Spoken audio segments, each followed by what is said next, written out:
Congress വിട്ടുവന്ന P സരിനെ KTDC ചെയർമാനാക്കാൻ CPM ആലോചിക്കുന്നുവെന്നാണ് ലഭിക്കുന്ന വിവരം. ഏതെങ്കിലും ഒരു പൊതുമേഖലാ സ്ഥാപനത്തിന്റെ അധ്യക്ഷ പദവി സരിന് നൽകുമെന്നാണ് പുറത്തുവരുന്ന റിപ്പോർട്ട്.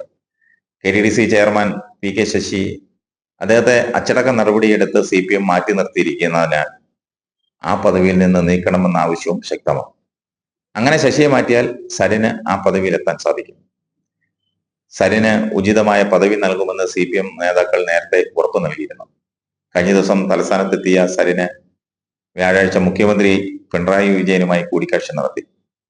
വെള്ളിയാഴ്ച AKG സെന്ററിലെത്തി സംസ്ഥാന സെക്രട്ടറി MV ഗോവിന്ദനെയും കണ്ടു. പാർട്ടിയിലും ഉചിതമായ സ്ഥാനം നൽകും. സരിന് CPM അംഗത്വം കൊടുക്കാനും സാധ്യതയുണ്ട്. ഉപതെരഞ്ഞെടുപ്പിൽ പരാജയപ്പെട്ടെങ്കിലും 2026 നിയമസഭാ തെരഞ്ഞെടുപ്പ് മുന്നിൽ കണ്ട് പാലക്കാട് തന്നെ കേന്ദ്രീകരിച്ച് പ്രവർത്തിക്കാനാണ് മുഖ്യമന്ത്രിയുടെ ഉപദേശം. ദൈനംദിന രാഷ്ട്രീയത്തിൽ ഇടപെടാനുള്ള അവസരം ഒരുക്കണമെന്ന് സരിൻ അഭ്യർത്ഥിച്ചതിനെ തുടർന്നാണ് ഉചിതമായ പദവി ആലോചിക്കാമെന്ന് മുഖ്യമന്ത്രി ഉറപ്പു നൽകിയത്. CPM-ൽ ചേരുന്നതിനും സരിന് എതിർപ്പില്ല. സരിന് DYFI പ്രൊഫഷണൽ വിഭാഗത്തിന്റെ ചുമതല നൽകി സംഘടനയുടെ സംസ്ഥാന സമിതിയിൽ എത്തിക്കാനുള്ള ആലോചനകളും ഒരു വിഭാഗത്ത് നടക്കുന്നുണ്ട്. CITU-വിൽ പ്രവർത്തിക്കാനുള്ള അവസരവും ആലോചനയിലുണ്ട്. ഇതിനൊപ്പം സരിന്റെ പ്രൊഫഷണൽ മികവ് പരിഗണിച്ച് പൊതുമേഖലാ സ്ഥാപന ചുമതലയും നൽകും. നേരത്തെ കോൺഗ്രസ് വിട്ടുവന്ന KP അനിൽകുമാറിന് ഒഡേപെക്കിന്റെ ചെയർമാൻ പദവി നൽകിയിരുന്നു. CPM കോഴിക്കോട് ജില്ലാ കമ്മിറ്റി അംഗവുമാക്കി. ഈ മാതൃക സരിന്റെ കാര്യത്തിലും ഉണ്ടാകും.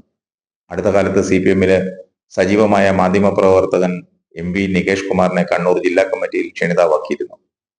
CPM സോഷ്യൽ മീഡിയയുടെ ചുമതലയും നൽകി. പാർട്ടി ഏൽപ്പിക്കുന്ന ഉത്തരവാദിത്തം ഏറ്റെടുക്കുമെന്നാണ് സരിൻ പറഞ്ഞത്.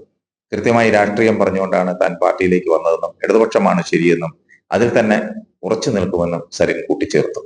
അതേസമയം BJP വിട്ട് കോൺഗ്രസിലെത്തിയ സന്ദീപ് വാര്യരെ ഒരു കുന്തവുമാക്കിയില്ല.